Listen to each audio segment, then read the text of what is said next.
Let's proceed on next question on international trade. पहले lecture में हमने देखा why country trade with each other. दो कंट्री एक दूसरे के साथ ट्रेड क्यों करेगी. उसके बाद सेकंड क्वेश्चन देखा एब्सोल्यूट एडवांटेज थियरी, जो वो लेबर थियरी थी, एडम स्मिथ ने दी थी. उन्होंने क्या बताया था, a country should produce those commodity in which it has absolute advantage and import those commodity in which it has absolute disadvantage. यानी जो कंट्री जो चीज में एब्सोल्यूट एडवांटेज है उसको वो प्रोडक्ट बनाना चाहिए, और जो चीज में डिसएडवांटेज है एब्सोल्यूट वाकई तौर पे वो इंपोर्ट कर लेना चाहिए. उसके कुछ लिमिटेशन थे, मैंने बताया था कि भाई जो कंट्री अगर डेवलप की बात करो, डेवलपिंग के कंपेयर में हर प्रोडक्ट में एब्सोल्यूट एडवांटेज है, तो क्या ऐसे संजोगों में ट्रेड पॉसिबल है. तो देखो देखते हैं. यस, ऐसे संजोगों में भी ट्रेड पॉसिबल है, मगर कौन से जरिए, एब्सोल्यूट के जरिए नहीं, कंपेरेटिव के जरिए.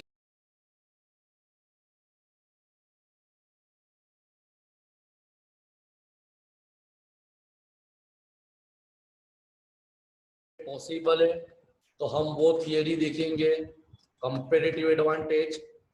यूनिट 1 की सबसे आईएमपी थियरी, यूनिट 1 का सबसे IMP question examination point of view के लिए.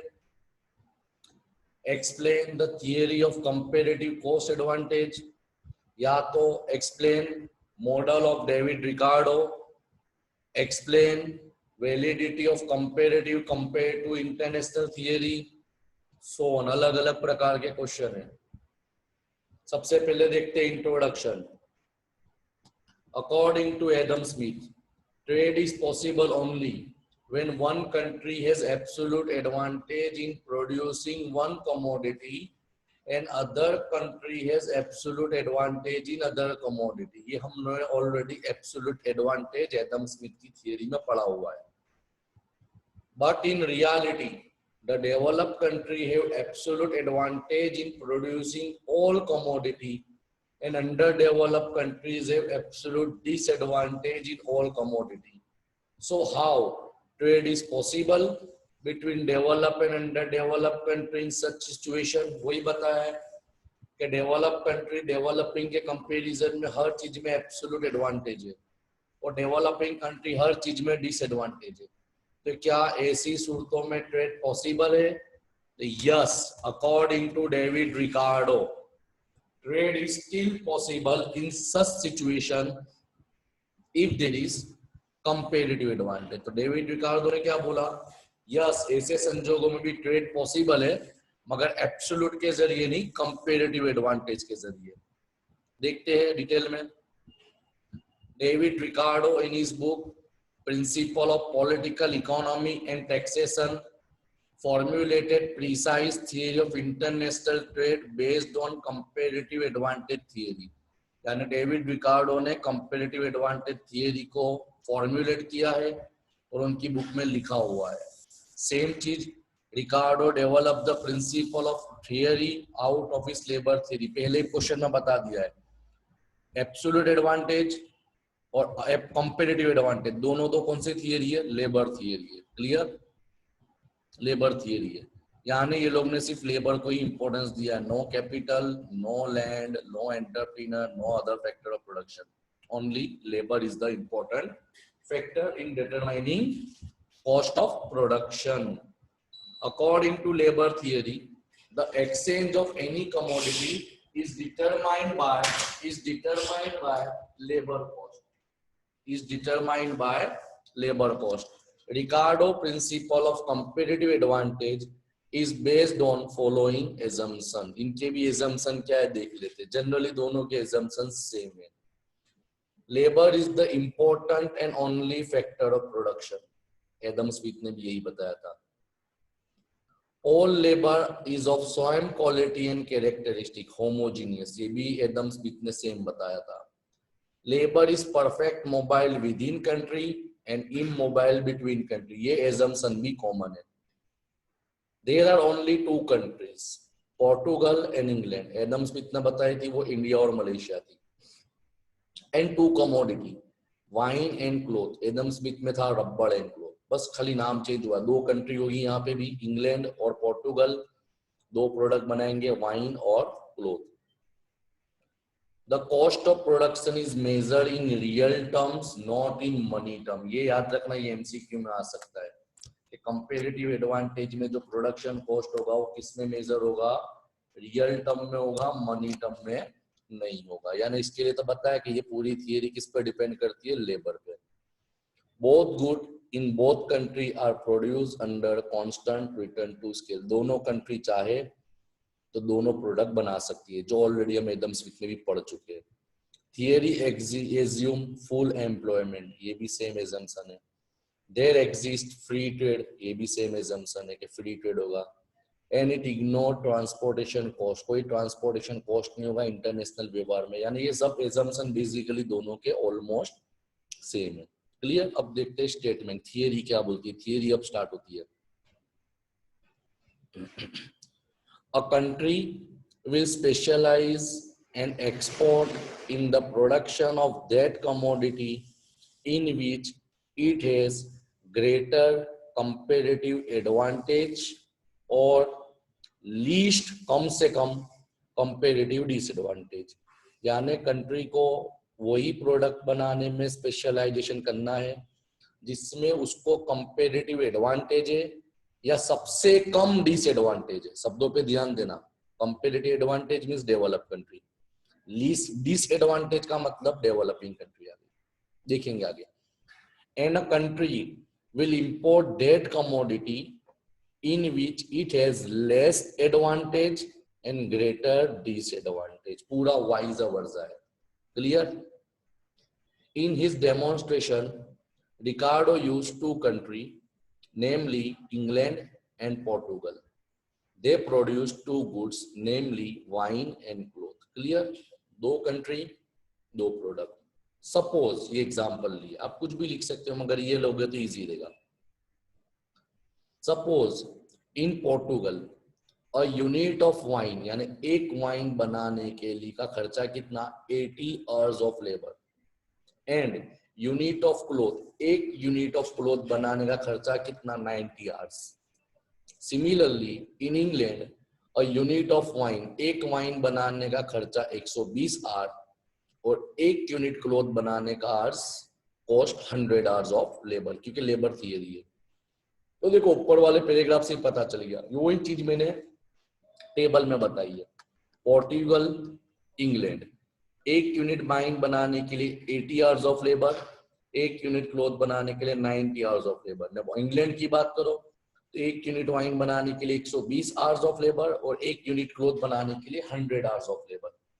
यानी यहाँ से पता ही चलता है कि पोर्टुगल दोनों दो में एडवांटेज है, इंग्लैंड दोनों दो में डिसएडवांटेज है. देखो absolute advantage and absolute disadvantage. The cost of producing both commodity in Portugal are lower than in England. Portugal दोनों दो प्रोडक्ट इंग्लैंड की सरखामणी में कंपैरिजन में सस्ते बनाता है. यानी पोर्टुगल दोनों दो प्रोडक्ट में एब्सोल्यूट एडवांटेज है and England has absolute disadvantage in both the line of production. और इंग्लैंड दोनों दो प्रोडक्ट में डिसएडवांटेज है. तो ये संजोग में एडम स्मिथ की थियरी प्रूफ नहीं होती. क्यों नहीं होती, मैंने ऑलरेडी बताया कि एडम स्मिथ ने बताया था एक प्रोडक्ट में एक कंट्री स्पेशलाइज होगी तो दूसरी कंट्री दूसरे प्रोडक्ट में होगी. मगर यहाँ तो पोर्टुगल दोनों प्रोडक्ट में एडवांटेज है, इंग्लैंड दोनों प्रोडक्ट में डिसएडवांटेज है. तो क्या ये संजोगों में ट्रेड पॉसिबल है? तो डेविड रिकार्डो बताते हैं यस, ये संजोगों में भी ट्रेड पॉसिबल है, but not with the term of absolute but with the help of comparative. अब कंपेरेटिव एडवांटेज क्या है, डिसएडवांटेज क्या है, वो हम नीचे पढ़ते हैं. टेबल को ध्यान देना.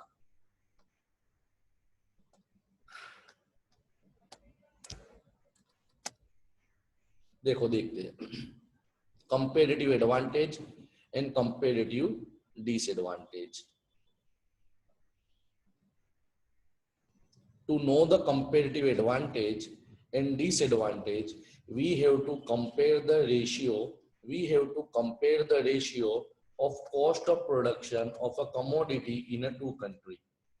Ricardo has denoted the cost of production. Ricardo has denoted the cost of production of wine by A1 and A2. आपके सामने मैंने टेबल वापस ड्रॉ कर दिया, देख लो. कंपेरेटिव एडवांटेज करने के लिए उसने क्या बताया, वाइन को किससे डिनोट करा, A1 यानी पोर्टुगल का प्रोडक्शन ऑफ वाइन, A2 यानी इंग्लैंड का production of wine, and cost of production by B1 and B2. Portugal का क्लोथ का प्रोडक्शन B1, इंग्लैंड का production of cloth B2. Clear? अब नीचे जाते हैं. If A1 divide by A2, check करो, 80 divide by 120 is less than B1 divide by B2, 90 divide by 100 करो, is less than 1. इसका मतलब क्या हुआ? It is comparative advantage. In our example, अब सर 0.67 लिखा है तुमने, less than 0.90 लिखा है, तो मैंने बताया पोर्टुगल की वाइन को इंग्लैंड की वाइन से डिवाइड करो, यानी A1 divide by A2, 80 divide by 120 करोगे तो आएगा 0.666666, यानी 0.67. क्लोथ का करते तो 90 डिवाइड बाय 100 करो तो 0.9. ये दोनों दो रेशियो 1 से कम है. इसका मतलब क्या हुआ? तो इसका मतलब क्या हुआ? अब डिवाइड करो, कैलकुलेटर लेके बैठो. इसका मतलब क्या हुआ कि 0.67 is less than 0.9 and 0.9 is less than 1. इसका मतलब Portugal has greater comparative advantage in the production of wine in compared to cloth with England. Portugal take only 67% of labor to produce wine and take 90% of labor to produce cloth compared to England. क्योंकि अपने A1 divide by A2 करा है, हमने compare किसके साथ करा है? दूसरी कंट्री के साथ. यानी दूसरी कंट्री के कंपैरिजन में मुझे वाइन बनाने में सिर्फ 67% लेबर लगेंगे. अगर मैं इंग्लैंड की सरखामणी में क्लोथ बनाऊंगा तो मुझे 90% लेबर लगेंगे. इसका मतलब क्या हुआ कि मेरे लिए सस्ता कौन सा है? 67 है कि 90 है? 67 छोटा कि 90 से छोटा? 60 छोटा. So Portugal will specialize in the production of wine only. ये कंपेयर करा मैंने. ये कंपैरिजन में पोर्टुगल वाइन क्लोथ की सरखामणी में दूसरी कंट्री से सस्ता बनाता है. अब सेम चीज इंग्लैंड की आती है. If 1 is less than B2 divide, को B2 लिखा क्योंकि इंग्लैंड है. पोर्टुगल था तो ऊपर वाला डिवाइड बाय नीचे वाला. अब इंग्लैंड का ढूंढना है तो नीचे वाला डिवाइड बाय ऊपर वाला. तो देखो B2 divide by B1 is less than A2 divide by A1. करो 100 डिवाइड बाय 90 तो 1.1111 आएगा. 120 डिवाइड बाय 80 करो तो 1.5 आएगा. समझ में आया? समझ में आया? तो क्या आया? 1 is less than 1.11 less than 1 point. यानी क्या हुआ? इससे क्या पता चला कि इंग्लैंड हैज लेस, देखो लेस डिसएडवांटेज. शब्दों पे ध्यान देना, शब्दों का खेल है. ऊपर क्या था? Greater advantage. यहाँ पे क्या आया? Least comparative disadvantage in the production of cloth than in wine comparison with Portugal, because England take 11% more. More बोला क्योंकि 100 के ऊपर चले गया, 1 के ऊपर चले गया. England will take 11% more labor to produce cloth and take 50% more labor to produce wine. So England will specialize in the production of cloth only. समझ में आया? वो एडवांटेज था, ग्रेटर एडवांटेज था. तो सबसे ज्यादा एडवांटेज किसमें था? वाइन में, इंग्लैंड की कंपैरिजन में. तो पोर्टुगल वाइन ही बनाएगा. मगर जैसे ही इंग्लैंड की बात आती है तो हमने देखा दोनों दो महंगा है. तो उसको देखना है कि कहां पे सबसे कम डिसएडवांटेज है. तो इंग्लैंड को सबसे कम डिसएडवांटेज क्लोथ में, क्यों? क्लोथ बनाने में 11% ज्यादा लेबर लगेंगे पोर्टुगल की कंपैरिजन में, और वाइन बनाने में 50% ज्यादा लेबर लगेंगे. तो लेबर कहां पे कम लगते हैं? क्लोथ में. कितने परसेंट लगते हैं? सिर्फ 11% ज्यादा, वाइन में 50% ज्यादा। तो इंग्लैंड को सबसे कम गैर फायदा क्लोथ बनाने में, तो इंग्लैंड सिर्फ क्लोथ का ही प्रोडक्शन करेगा। क्लियर? ये हो गया कंपेरिजन, एक कंट्री वाइन बनाएगी, दूसरी कंट्री क्लोथ, ये कंपेरिजन हो गया। अब आता है गेन फ्रॉम इंटरनेशनल ट्रेड। अब फायदा कैसे होगा तो याद रखना, मैंने पहले ही बता दिया, पूरा टीवाई पढ़ लो, इंटरनेशनल ट्रेड पढ़ लो। इंटरनेशनल ट्रेड में तुमको एक चीज याद रख के चलना है कि तुम्हारा रेशियो 1:1 ही होगा। क्या होगा?